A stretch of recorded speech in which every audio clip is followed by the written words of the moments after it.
BJP के लुटेरों ने राम मंदिर को बदनाम किया। अब अखिलेश की मुस्लिम सांसद ने खोल दिया मोर्चा, राम भक्तों का दिया खुलकर साथ। बीजेपी में आया भूचाल, मचा दिल्ली तक हड़कंप। इधर योगी का दिखा अयोध्या चंदा चोरी पर सख्त एक्शन, उधर बढ़ा दी बीजेपी सरकार की। इकरा हसन ने टेंशन, ब्रिजभूषण ने भी दे डाला ऐसा बयान। छिड़ा महासंग्राम, मिशन 27 को लेकर बड़ा तापमान।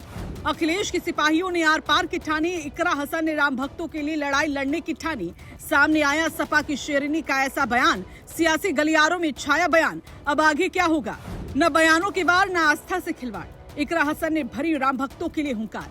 ये बात हैरानी की नहीं, सच है, क्योंकि चंदा चोरी केस में अब योगी सरकार के सामने इकरा हसन और ब्रिजभूषण ने ऐसा मोर्चा खोल दिया जिसकी गूंज दिल्ली तक अब सुनाई दे रही है। जो लोग ये सोच रहे थे कि चंदा चोरी का मुद्दा बैठक के बाद शांत हो जाएगा, उनके मंसूबों पर पानी फिर गया, क्योंकि मिशन 2027 को देखते हुए इस मुद्दे की गूंज सियासी गलियारों में जोर शोर से सुनाई दे रही है। अब तो सपा की शेरनी कही जाने वाली इकरा हसन ने भी इस मामले में आवाज उठाई और योगी सरकार की कार्यशैली पर सवाल उठाए। इसके साथ ही बीजेपी पर काफी संगीन इल्जाम लगाए हैं, जो आपको इस वीडियो में बताते हैं और ये भी बताते हैं कि ब्रिजभूषण सिंह ने भी क्या कुछ कहा है। दरअसल सहारनपुर दौरे पर पहुंची समाजवादी पार्टी की सांसद इकरा हसन ने राम मंदिर से जुड़े चढ़ावे और उससे जुड़े विवाद पर अपनी प्रतिक्रिया दी। उन्होंने कहा कि राम मंदिर करोड़ों श्रद्धालुओं की आस्था का केंद्र है, इसलिए इससे जुड़े किसी भी मामले में पूरी पारदर्शिता होनी चाहिए।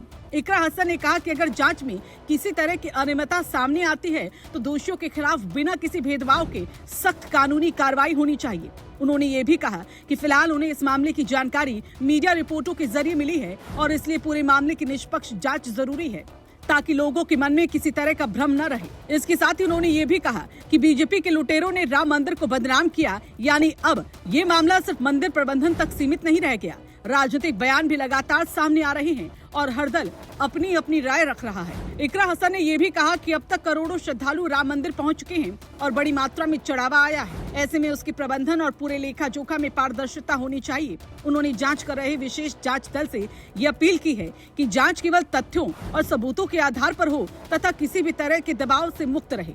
अगर कोई व्यक्ति दोषी पाया जाता है तो उसके खिलाफ ऐसी कार्रवाई होनी चाहिए जो भविष्य के लिए मिसाल बने।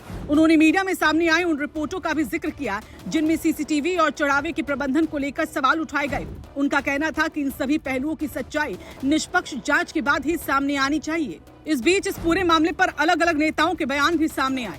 बीजेपी के पूर्व सांसद ब्रिजभूषण शरण सिंह ने भी सार्वजनिक रूप से कहा कि अगर किसी दोषी को बचाने की कोशिश हुई तो सवाल उठेंगे और पूरे मामले की सच्चाई सामने आनी चाहिए। दूसरी ओर समाजवादी पार्टी लगातार इस मुद्दे पर सरकार से जवाब मांग रही है। वहीं सरकार की ओर से जांच प्रक्रिया जारी है और जांच एजेंसियां पूरे मामले की पड़ताल कर रही हैं। यानी फिलहाल आरोप, जवाब और राजनीतिक बयान अपनी जगह है, जबकि अंतिम तस्वीर जांच पूरी होने के बाद ही साफ होगी। अब सबकी नजर जांच पर टिकी है। क्या जांच से सभी सवालों के जवाब मिलेंगे? अगर कोई दोषी पाया जाता है तो क्या उसके खिलाफ सख्त कार्रवाई होगी?